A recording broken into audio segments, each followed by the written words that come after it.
welcome to 10-Minute Tuesdays. I'm Dr. Kerry-Ann Williams. And Black Mental Health Matters is a podcast about everything related to mental wellness in the Black community and beyond. Today's question is anxiety all bad? And how do you know if you have too much?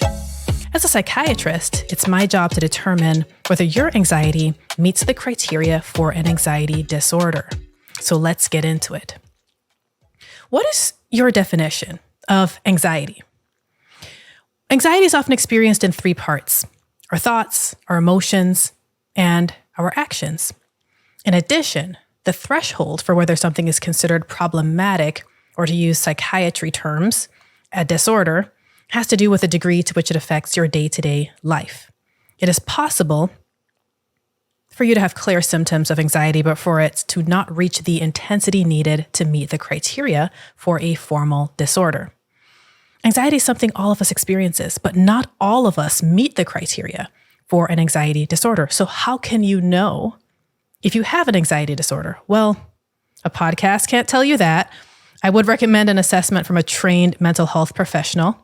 But if you're worrying about how much you're worrying, you may have a worry problem, and maybe it's time for you to make an appointment for a proper assessment.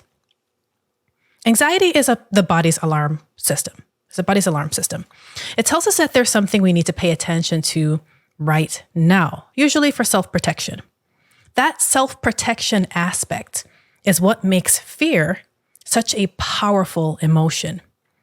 By the way, I'm not going to use the words fear and anxiety interchangeably because fear tends to be more specific. You have a fear of something, whereas anxiety can be nonspecific. Anxiety can actually have a medical or biological cause that has nothing to do with your life circumstances.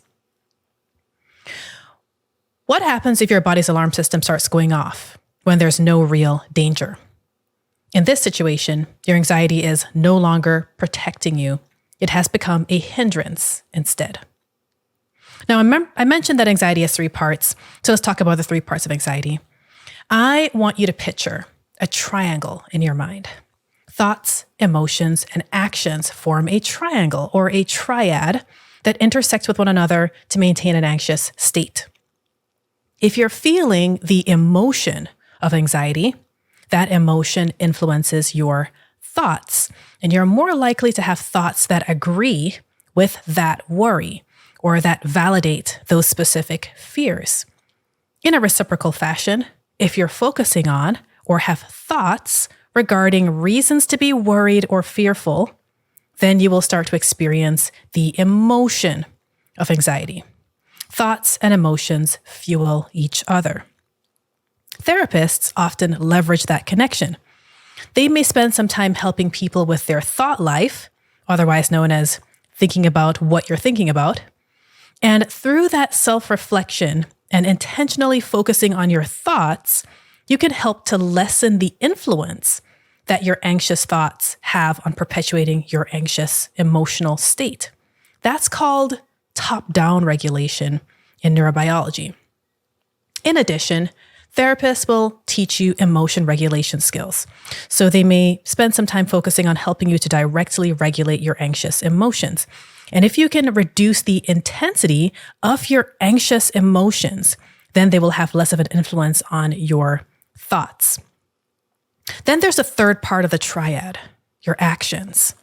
We often think about actions from just one direction. That is, if you're having anxious thoughts and emotions, then we'll start to see anxiety-related behaviors. That could be shaking your leg or tapping your pen. That could be avoiding social interaction, walking away, leaving the party. That could even be talking excessively, which some people do when they're nervous.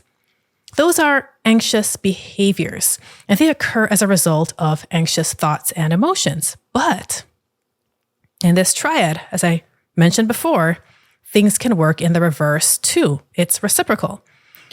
For example, every time that a person with social anxiety avoids social interaction, they reinforce or validate the thought that social interaction is in fact negative and harmful. And you reinforce the emotion of anxiety as well. Therefore, therapists also target the actions as an entry point for the treatment of anxiety. Remember, I mentioned that in the triad, the therapist can target the thoughts with top-down regulation, the emotions with emotion regulation strategies, and now they target the actions or behaviors as an entry point for treatment. They target the reciprocal interaction that behaviors have with thoughts and emotions, with the principle that if you can change your behavior, you can also reduce anxious thoughts and anxious emotions. This is a part of the foundation of what we call exposure therapy, which some of you may have seen on TV. Exposure therapy involves gradually exposing a person to a situation that they fear, a situation that they would usually run away from or try to avoid. And by gradually exposing them to the thing that they fear, they go through a process of desensitization and a reduction in the intensity of their anxiety. Exposure therapy allows people to be able to engage in experiences that they are currently fearful to engage in, like public speaking. You have to gradually expose yourself to public speaking in order to master that fear. Exposure therapy works best if there's something very specific that you've been avoiding due to a surge in anxious emotions and thoughts. And it works really well when it's guided by a professional and when the patient is highly motivated to conquer their fears. It involves creating an exposure hierarchy of what you find challenging or anxiety-provoking and rating those anxiety-provoking tasks on a Likert scale from 0 to 10 in terms of the intensity of anxiety that the task would evoke. Then you work your way up the scale from 0 to 10 with your trained therapist. Sometimes you have to make adjustments along the way because you may have classified something, for example, as a 5 out of 10 for anxiety, and it turned out to be an 8 out of 10. But a trained therapist knows how to guide you through the adjustment of the hierarchy without losing your gains. Also, at the beginning, what you wrote as your 10 will seem very daunting, but as you work your way up the hierarchy, some of those tasks that seemed impossible will begin to seem so much more possible. So working your way up the hierarchy brings such hope and mastery, and it's totally worth the work.